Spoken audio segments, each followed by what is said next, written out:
Tornozeleira eletrônica do ex-diretor da Polícia Rodoviária Federal, Silvinei Vasquez, em uma rodoviária na Cidade do Leste. O dispositivo foi rompido pelo ex-chefe da PRF antes da tentativa de fuga frustrada. Silvinei, que é condenado por envolvimento na trama golpista, tentou fugir com documentos falsos, mas foi pego pela polícia paraguaia e entregue à Polícia Federal brasileira. O Silvinei é um pastelão, né? Essa fuga do Silvinei agora, então, com essa tornozeleira encontrada na rodoviária, só piora a situação. A cena dele com capuz sendo levado pela polícia paraguaia é uma cena que vai entrar para a história dessa tentativa de golpe, né?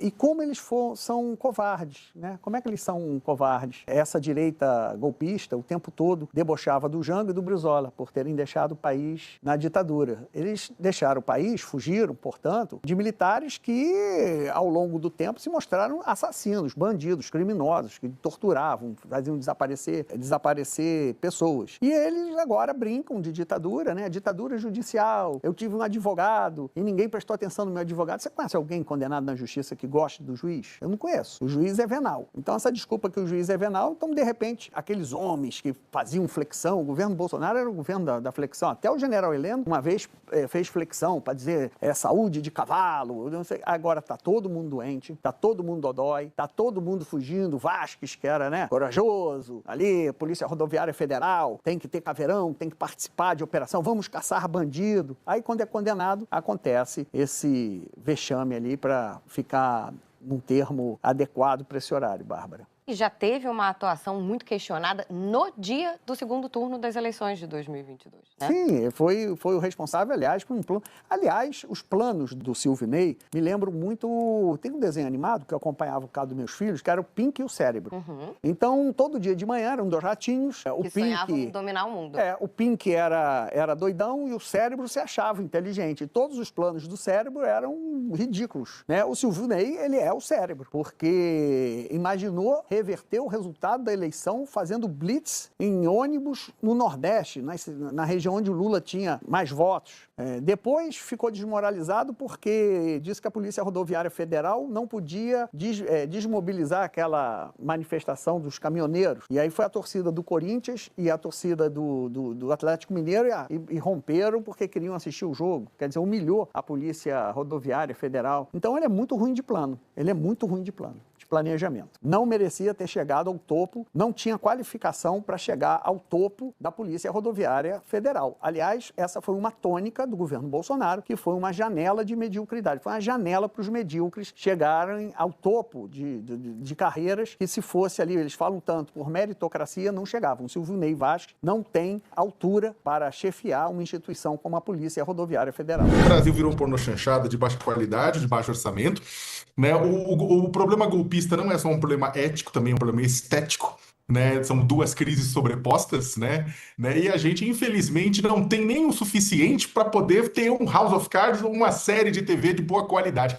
Porque se você poder... Se alguém for gravar isso aí, ou no futuro o pessoal vai falar, porra, mas que roteiro lixo do cacete, porque não bate, não fecha, é muito doido, né? Eu escrevi na sexta-feira, tão logo o Silvinei passou aquela vergonha no aeroporto de Assunção, eu escrevi, e o Silvinei tinha sido tigrão com os eleitores pobres do Nordeste ao impor aqueles bloqueios, né, via Polícia Rodoviária Federal, que era a instituição, a nobre instituição que ele coordenava, usou a Polícia Rodoviária Federal como polícia política de Jair Bolsonaro, dificultou os eleitores pobres de áreas em que o Lula tinha sido bem votado no primeiro turno saírem para votar.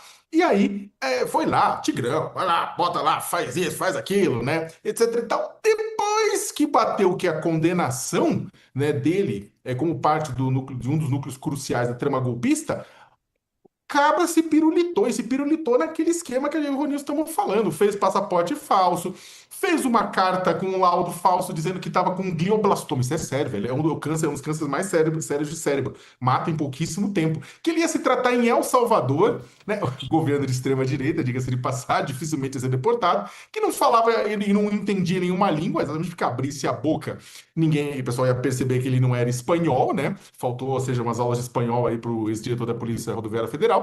Botou o cachorro no carro e dirigiu para lá. E depois acabou deixando a tornozeleira na rodoviária.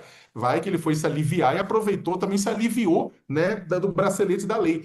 Toda essa história, ela é muito tosca. E toda essa história, como 1 milhão de pessoas, eu mesmo falei no texto já, que estão comentando desde o começo, isso mostra que a fuga ela é central na política bolsonarista, né? O pessoal vende aquela imagem de herói, de vai, que bate, arrebenta, é um dualismo muito louco, né? Cadê o Christian Dunker nessa hora para nos ajudar? Porque, de um lado, você tem a figura que bate, que arrebenta, que destrói, o mito, o herói, aquela coisa, e do outro lado, você tem o sujeito que se pirulita, que derrete tornozeleira, que foge para Miami, que foge para El Salvador. Você tem um rosário de bolsonarista que também se pirulitou para Argentina, para Buenos Aires, né? Então é isso, uma dualidade que o bolsonarismo não acha que é um problema. O resto da sociedade brasileira fica só olhando. De qualquer forma, fica a dica, o Diego, tem 2 pontos importantíssimos. Primeiro, o Estado brasileiro deve explicações melhores de como é que pessoas que estavam condenadas esperando cumprimento de sentença saíram tão fácil do país.